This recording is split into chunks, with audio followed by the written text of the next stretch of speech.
Well, I've been upside down and around about and back and then. Yeah, I've been so many places, nowhere.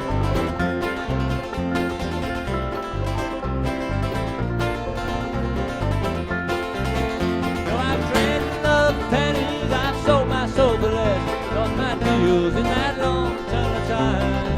I've turned upside down and around about and back and then. You know I'll find myself right back where I started again.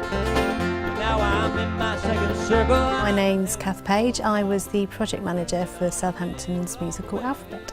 Normally I am a music teacher with Southampton Music Services. I'm the teaching and learning coordinator, so I have a view of working on teaching and learning and development of music across the city. I've sold my soul for less, lost my deals in that long tunnel of time.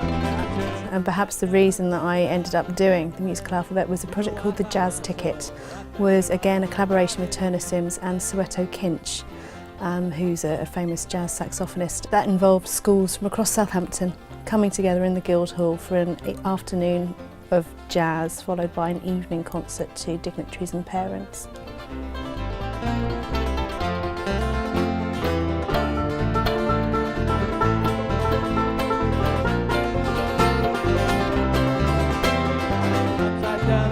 About and back and then, you know I'll find myself right back where I started again. Now once I had $1 million, now I've only got a dime. The difference don't seem quite as bad today.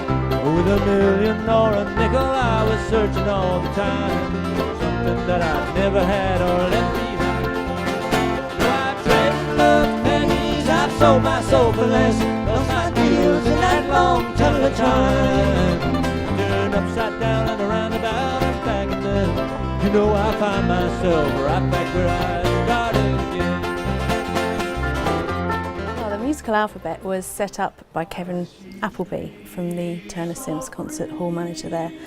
He put in a bid for Southampton to be a part of the Music Nation weekend, and the bid was successful, and Southampton delivered a massive project as part of that weekend. So instead of doing an individual concert or a series of concerts, it was decided that it would be better to do something that reflects Southampton society. So Kevin came up with the musical A to Z, which is where I was brought into the project last July with a blank page, some suggestions of styles and genres, and then we went from there. What a wonderful world.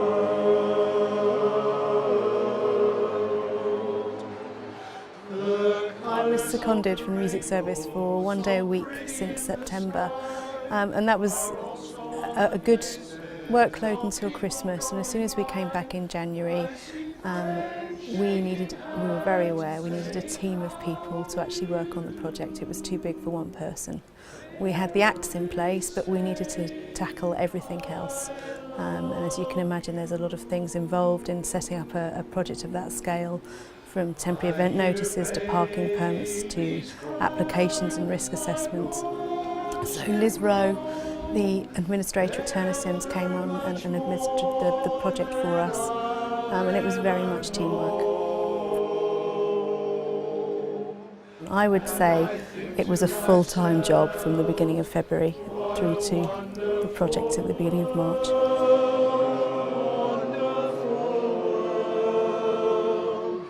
Yes, I think to myself, what a wonderful world.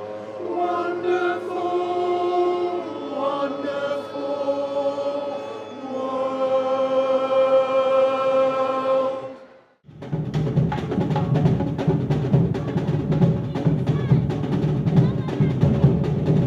We started off with some African drumming in Guildhall Square after, again, a commissioned piece of music by the director of the Spitfire Scout Band in Eastleigh, and that was a fantastic way to announce the beginning of the weekend.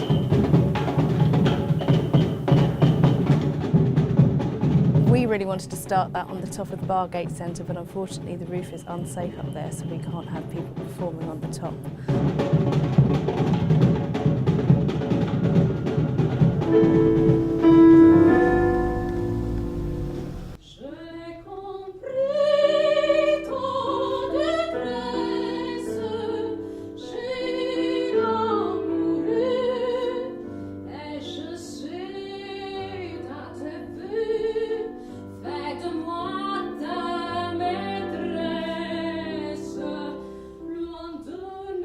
We had 52 performances involving over 500 performers in 25 different venues across Southampton. Lots and lots of diversity representing different cultures in Southampton. We had doll drummers, we had Asian music, we had Chinese music, all sorts of different types of music.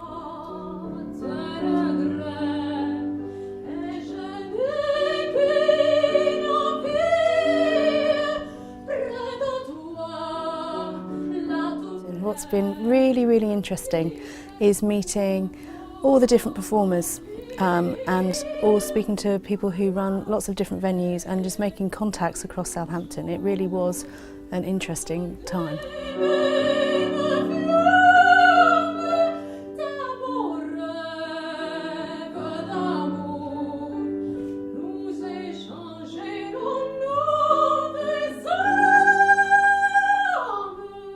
The early music in the Bargate was a huge draw. 90 people actually came through the Bargate Centre at the actual monument, Bargate Monument, to watch them perform. Some children actually also intrigued by what they were hearing, very, very different music for them, and it was introducing different things to different people in Southampton and just showing what was on offer.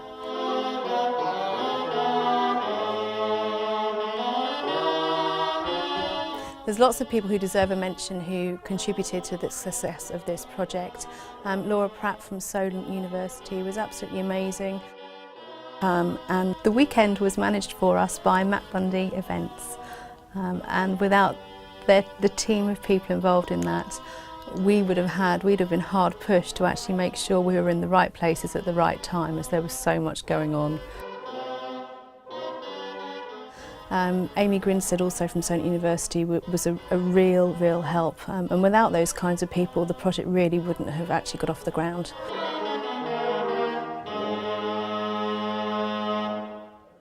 My name's Sarah Hurd and I played the flute in Flautissimo and the saxophone and the flute in the hip hop orchestra.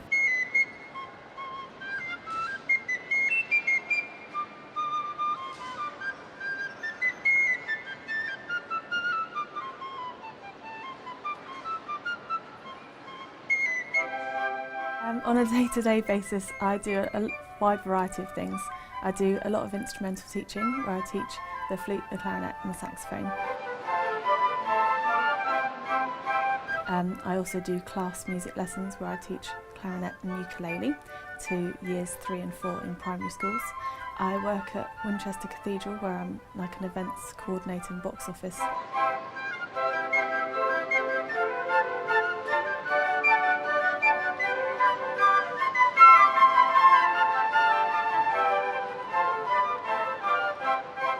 Flautissimo has been running for 28 years in March. It was originally set up by a teacher called Robin Soldan, who was based in Southampton, and it took pupils from the main secondary schools, so St Anne's School and Regent's Park School, and at one point in the 70s it had about 60 members. Today we've got about 30 members, and it's a mixture of school children, university students, adults, some of which are professionals at playing the flute and teaching. Others have taken the flute up in recent years and just do it for the fun of it. In about June last year, I went to see Kevin Appleby, who's the manager at Turner Sims, and said, I've been running these saxophone weekends at Winchester Cathedral and we'd like to do something bigger at the Turner Sims because they've got a better concert hall. He said, well actually in the first weekend of March next year, I'm planning on doing a musical alphabet. So we went through and I said, well, I can do F for flutes if you like, and I said about H for hip hop orchestra, and it ended up the saxophones became W for woodwind and X for xylophones, so they were right at the end of the weekend on the Sunday night at Turner Sims.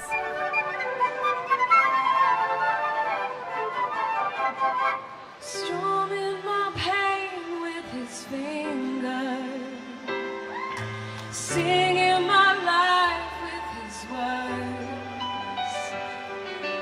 killing me softly with his song, killing me softly. My name's Greg. I'm sort of a freelance random. I grew up in Southampton and I went through all the orchestras and bands that there were when I was sort of in my early teens. I was in the Southampton Youth Orchestra. So yeah, I've got quite a lot of history making music in Southampton. Well, I knew that when Greg was at college, he'd set up Hip Hop Orchestra at the Guildhall and the Barbican and done a couple of gigs with people there, so I knew he already had some arrangements. And I said to Kevin, well, we could do H for Hip Hop Orchestra, because they currently didn't have anything under H. I heard he sang a good song. I heard he had a style. When they were first discussing the idea of the musical alphabet, they're obviously going through every letter, trying to think of what you can put on for each letter of the alphabet.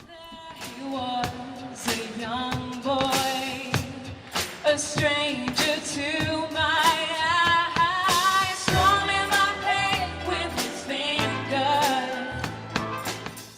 I'd been living in London doing loads of very strange music projects, so I sort of flirted with the idea of doing hip-hop with a string orchestra.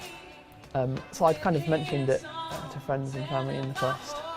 And so I really thought it would be great to try it in Southampton with all Southampton musicians, but also with people from other unis around.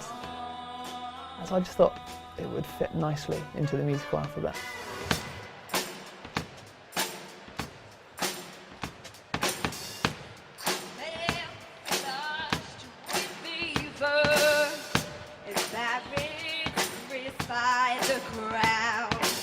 There are so many amazing things going on in Southampton. I knew technically it wouldn't be possible to get a group of people to rehearse in advance, especially with the amount of numbers of people I wanted involved.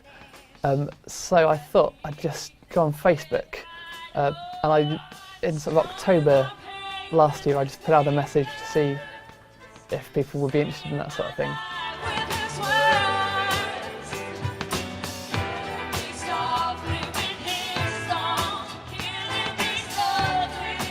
Old friends and random people who just wanted to play their instruments just came along and played, and I played flute and saxophone. It's a very unusual and quite risky way of doing things.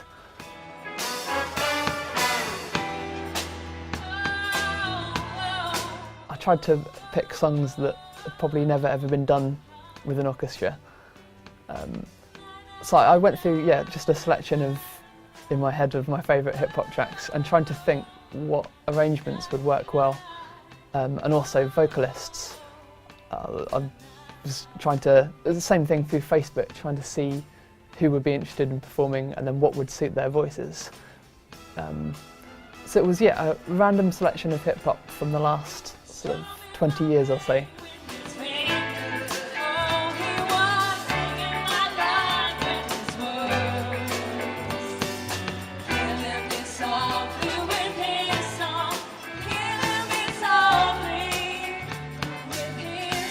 Obviously, because I didn't know who was going to turn up on the day, and inevitably some people can't make it, or they're ill, or they can't afford a train ticket. And I had someone in mind for Boom Shake the Room, but unfortunately he wasn't well, he couldn't make it down. And there were so much things to do on the day, sort of arranging, getting all the parts together and staging. I didn't realise there wasn't a rapper on stage until I had my arms up. And I was like, there's no one to do vocals on this track. And so I was like, you're standing there, like there's a whole orchestra in front of me. There's only one thing to do here. I know those lyrics off by heart.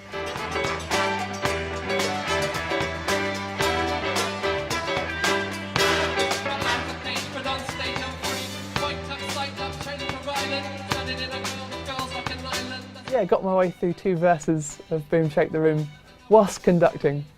It was great. It was quite an experience, and you should always just grab those insane opportunities.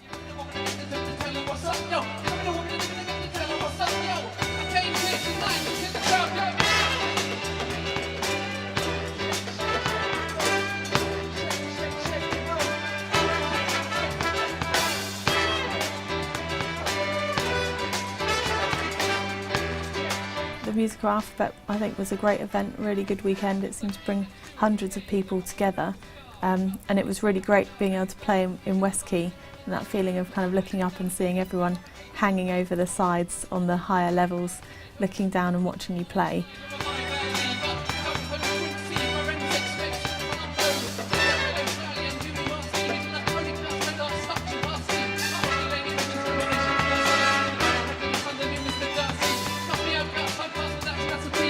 She might some dances on the new Gregory Felton. Save me your fight at England's sight. This is the turn of the valley. Don't be ducked away.